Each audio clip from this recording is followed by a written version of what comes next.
Good morning friends, હું અજય ત્રિવેદી અને આજે આપણે ધોરણ 10 માં અંગ્રેજી વિષય સાથે મળી રહ્યા છીએ. મિત્રો, બોર્ડની એક્ઝામની અંદર તમારા અંગ્રેજી વિષયની અંદર જે વિભાગ ઈ ક્વેશ્ચન નંબર 56 માં જે પેરેગ્રાફ રાઇટિંગ એટલે કે એસે પૂછાય છે, એ કુલ 3 એસે પૂછાય છે અને એમાંથી તમારે એક એસે ફરજિયાત લખવાનો હોય છે અને એમાં પણ 125 શબ્દોમાં અને 6 માર્ક્સ મિત્રો મેળવવાના હોય છે આપણે. તો મિત્રો મોટી સંખ્યામાં આપણે અહીંયા માર્ક્સ મેળવી શકીએ.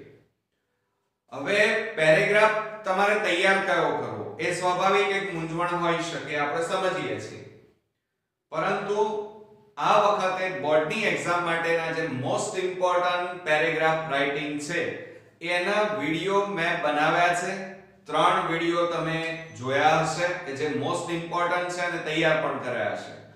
એવો આજે એક અગત્યનો કે જે બોર્ડની એક્ઝામમાં સૌથી વધારે વાર પૂછાયેલા જે પેરેગ્રાફ છે એમાંનો એક આજે આપણે ભણવા જઈ રહ્યા છીએ. બરોબર મિત્રો, તો શરૂ કરીએ. આજનો આપણો પેરેગ્રાફ એટલે કે એસે છે માય કન્ટ્રી ઇન્ડિયા, મારો દેશ ભારત, અથવા ભારત મારો દેશ, અથવા એમ પણ પૂછી શકાય કે ઇન્ડિયા માય ડ્રીમ્સ. ધ્યાન રાખજો, ડિયરેસ્ટ અથવા ડ્રીમ્સ પણ અહીંયા ડ્રીમ્સ નથી વપરાયું, અહીંયા ડિયરેસ્ટ વપરાયું છે. માય ડિયરેસ્ટ મધરલેન્ડ, મારી માતૃભૂમિ, ભારત મારી માતૃભૂમિ. મધરલેન્ડ એટલે લેન્ડ એટલે જમીન.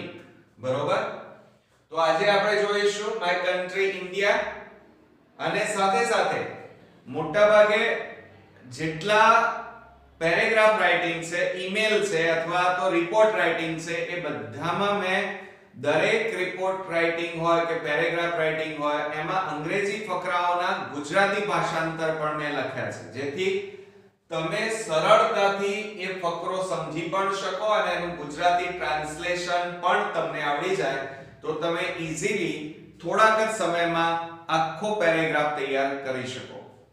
જો હવે અહીંયા India is my country, Bharat મારો દેશ છે. માય મધરલેન્ડ, મારી માતૃભૂમિ છે. આઈ લવ ઇટ, હું તેને પ્રેમ કરું છું. And I M proud of it, મને તેના ઉપર ગર્વ છે. ઓકે, ઇન્ડિયા ઇઝ એ શું કહે છે? બિગ કન્ટ્રી, ભારત એક મોટો દેશ છે. In population it is second, એની જે વસ્તી છે, પોપ્યુલેશન એટલે વસ્તી, it is second only to China, એટલે કે ચાઇના પછી જે એની શું કહેવાય વસ્તી છે એ બીજા વિશ્વમાં બીજા નંબરે આવે છે. તો જો અહીંયા આપણે જાણીએ છીએ એ પ્રમાણે કે ભારત એક મોટો દેશ તો છે જ, પણ સાથે સાથે વસ્તીની દ્રષ્ટિએ, પોપ્યુલેશન એટલે વસ્તીની દ્રષ્ટિએ ચીન પછી તે બીજા ક્રમે આવે છે.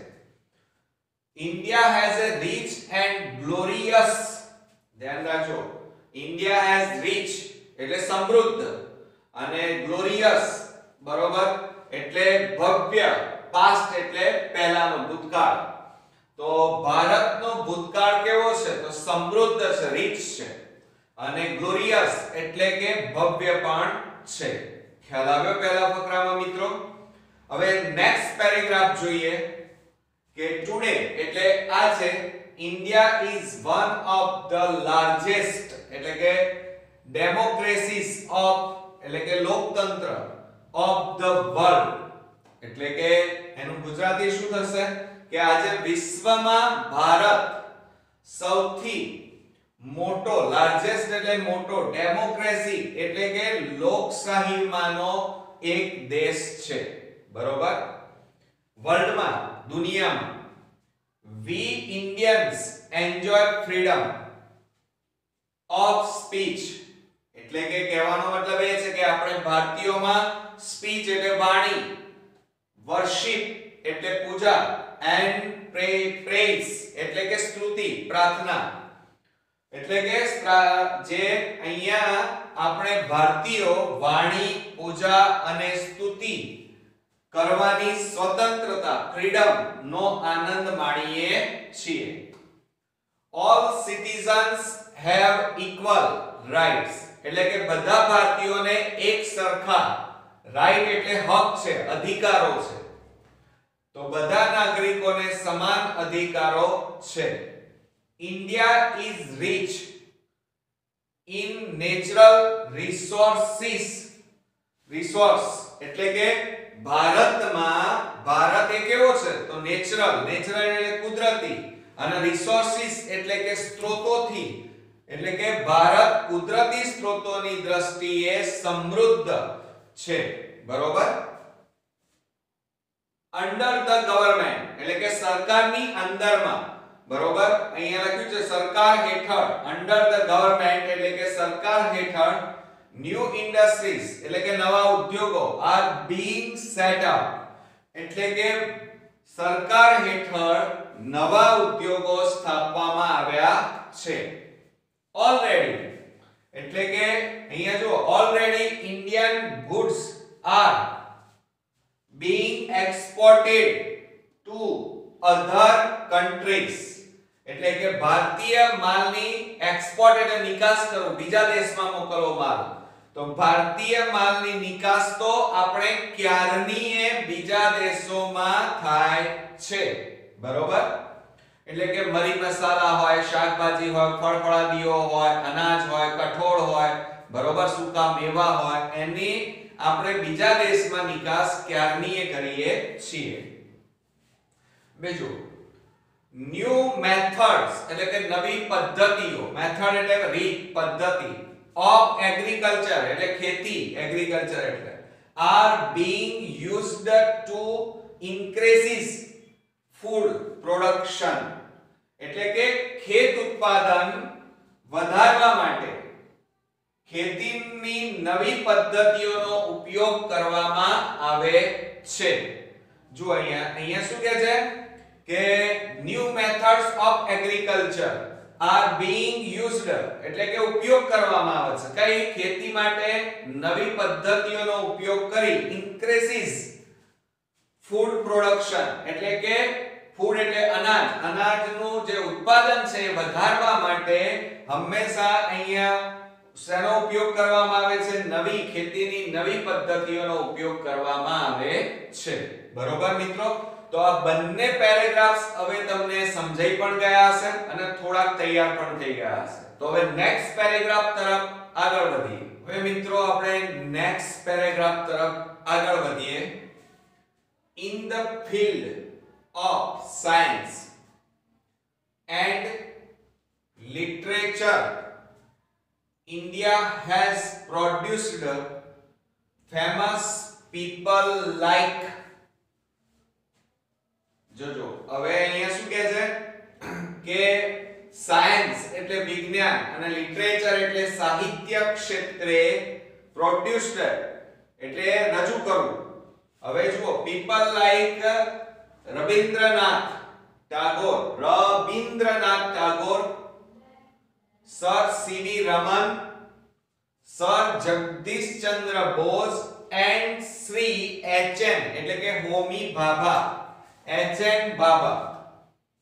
એટલે એનું ગુજરાતી શું થશે મિત્રો કે વિજ્ઞાન અને સાહિત્ય, સાયન્સ એટલે વિજ્ઞાન અને લિટરેચર એટલે સાહિત્ય ક્ષેત્રે ભારતમાં પ્રખ્યાત, ફેમસ એટલે પ્રખ્યાત લોકો જેવા કે રવિન્દ્રનાથ ટાગોર, સર સીવી રમન, પછી સર જગદીશ ચંદ્ર બોઝ અને શ્રી એચએન એટલે હોમી ભાભા થઈ ગયા છે.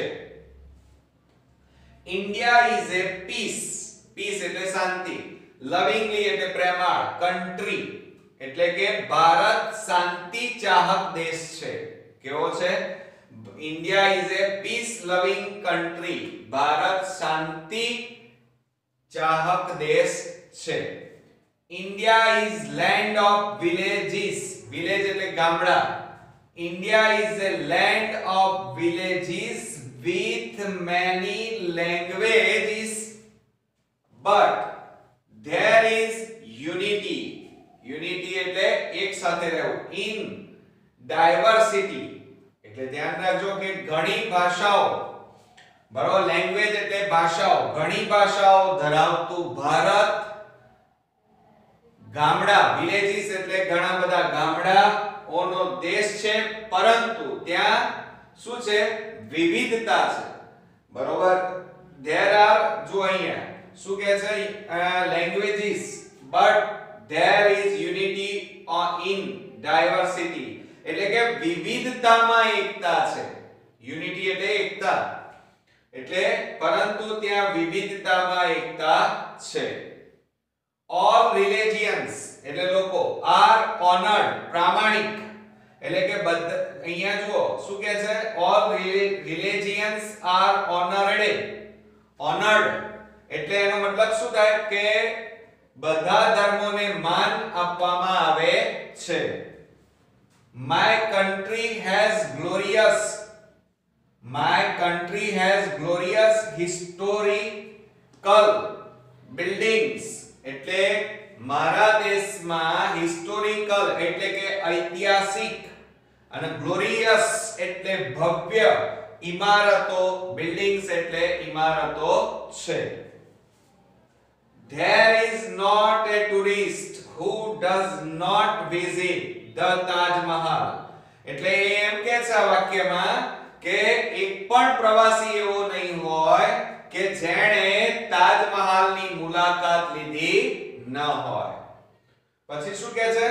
my country is a land of temples મારા ભારત દેશમાં જુઓ land of temples એટલે જમીન ઉપર મંદિરો, મસ્જિદો, mosques and churches church, great rivers એટલે નદીઓ, and vast fertile plains of the Gangas and the highest mountain of the world એટલે એમ કહે છે કે મારા દેશમાં ટેમ્પલ એટલે મંદિરો, મોસ્ક્યુઝ એટલે મસ્જિદો, ચર્ચ એટલે દેવળો અને મહાન જુઓ નદીઓ, ગ્રેટ રિવર એટલે મહાન નદીઓ, અને ગંગા જે નદી છે ગંગાના વિશાળ ફર્ટિલ, અહીંયા જુઓ શું કહે છે કે હાઈએસ્ટ માઉન્ટેન, પછી ગ્રેટ રિવર, આ ઉપરાંત અહીંયા એમ કે ફર્ટાઇલ એટલે ફળદ્રુપ મેદાનો અને વિશ્વના સૌથી ઊંચા પર્વતો, બરોબર. માઉન્ટેન એટલે પર્વતોની ભૂમિ છે, બરોબર મિત્રો. તો આ સેકન્ડ પેરેગ્રાફ તમને સમજાઈ ગયો હશે અને એના અંગ્રેજી વર્ડ્સના ગુજરાતી ટ્રાન્સલેશન પણ તમને આવડ્યા હશે. હવે લાસ્ટમાં જોઈએ કે India is my first love, Bharat દેશ મારો પ્રથમ પ્રેમ હશે. And I would lay down my life for it if need be. સમજો જરા. India is my first love and I would lay down my life for it if need be. એટલે કે ભારત મારો પ્રથમ પ્રેમ છે અને જરૂર પડશે તો હું તેના માટે જાન કુરબાન કરી દઈશ, બરોબર. તો આ હતો મિત્રો આપણો માય કન્ટ્રી ઇન્ડિયા અથવા તો ઇન્ડિયા માય ડિયરેસ્ટ મધરલેન્ડ.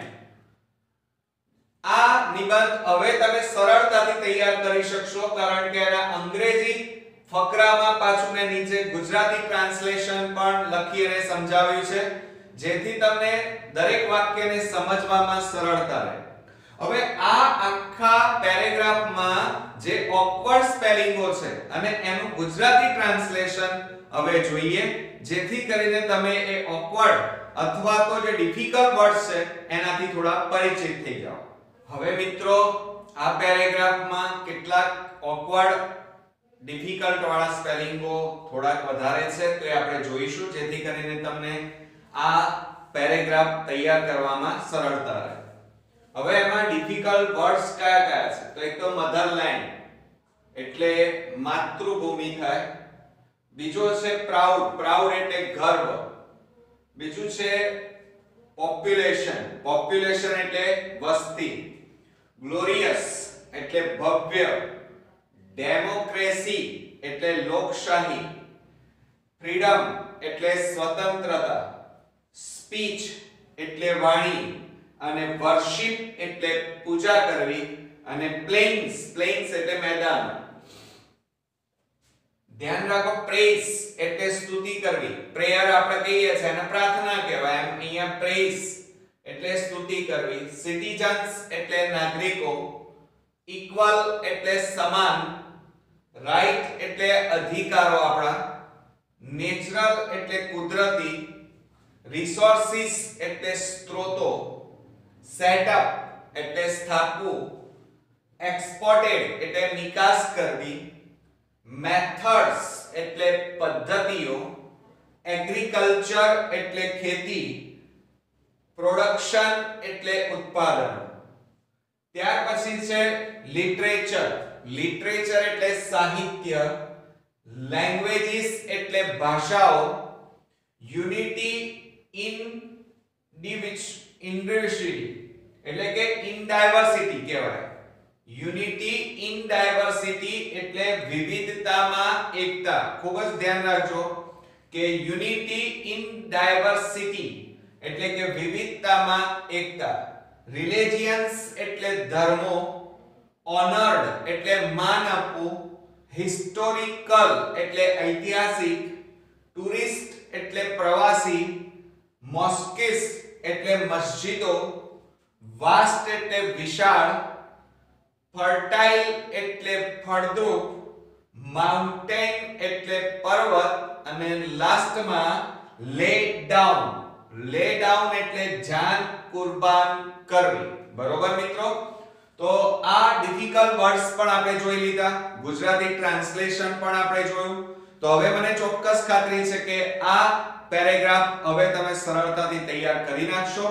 અને સાથે સાથે આ પહેલાના મારા ઇમ્પોર્ટન્સ પેરેગ્રાફના વિડિયો જો તમે ન જોયા હોય તો જોઈ લેજો, જેથી કરીને તમે પૂરેપૂરા માર્ક્સ મેળવી શકો.